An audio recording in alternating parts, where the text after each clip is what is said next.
आज हम आपको अधिकतम सामाजिक लाभ के सिद्धांत के बारे में बताएंगे। The principle of maximum social advantage. इस सिद्धांत का प्रतिपादन डाल्टन ने किया था और यह सिद्धांत हमें बताता है कि जब वास्तविक लाभ अधिकतम होता है तब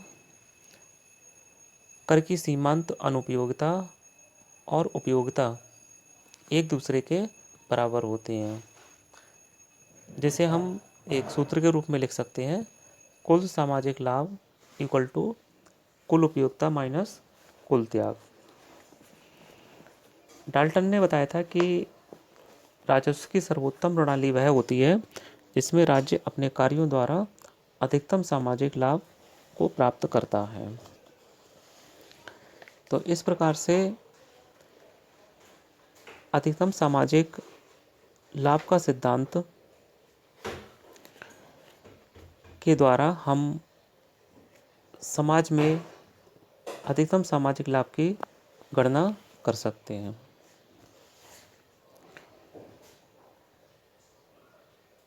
इस प्रकार से हम कह सकते हैं कि सरकारी व्यय द्वारा जो सीमांत उपयोगिता और करों के द्वारा जो त्याग होता है वो देखा जाता है कि एक दूसरे के बराबर हो जाए।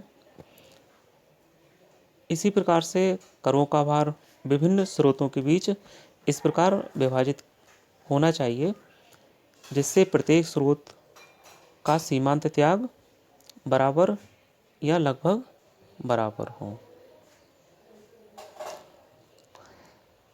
यदि देखा जाए सैद्धांतिक दृष्टि से यह अन्य सिद्धांतों की तुलना में एक अच्छा सिद्धांत है, लेकिन फिर भी इसकी आलोचनाएं हुई हैं, जैसे कल्याण एवं त्याग का माप कठिन, यानी कि measurement of social sacrifice and social welfare difficult. तो इस सिद्धांत में हम कल्याण और त्याग की माप जो करते हैं वो एक्यूरेसी नहीं पाई जाती उसमें, क्योंकि यह एक भावात्मक यानी साइकोलॉजिकल टॉपिक होता है, इसलिए इसका अनुमान लगाना अत्यंत कठिन होता है।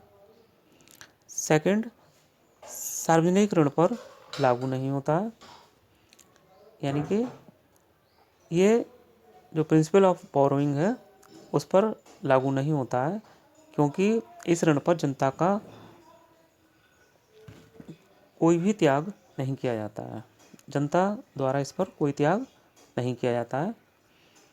नंबर थर्ड, स्थैतिक अवस्था से संबंधित। यह सिद्धांत स्थैतिक अवस्था से संबंधित है, जबकि वास्तव में संसार में कुछ भी स्थायी नहीं होता है और इस बिंदु पर इसकी आलोचना की गई है। नंबर 4, दीर्घकालीन दृष्टिकोण यानी कि लॉन्ग टर्म अप्रोच है।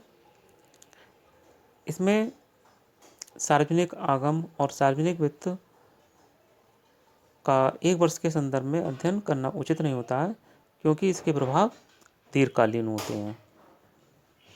नंबर 5, अनार्थिक कारण अनइकोनॉमिक कंसिडरेशंस।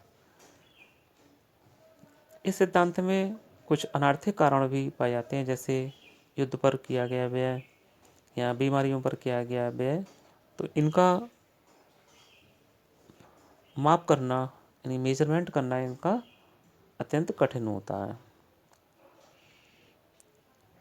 अगली आलोचना की गई है कि प्रत्येक कर बोझ नहीं है, every tax is not a burden. जैसे सरकार कर लगाती है, शराब पर कर लगाती है, तो सरकार का ये मानना है कि इससे सरकार की आय में वृद्धि होती है।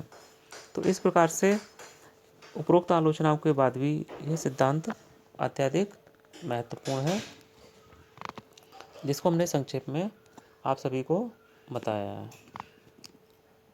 Okay, thank you.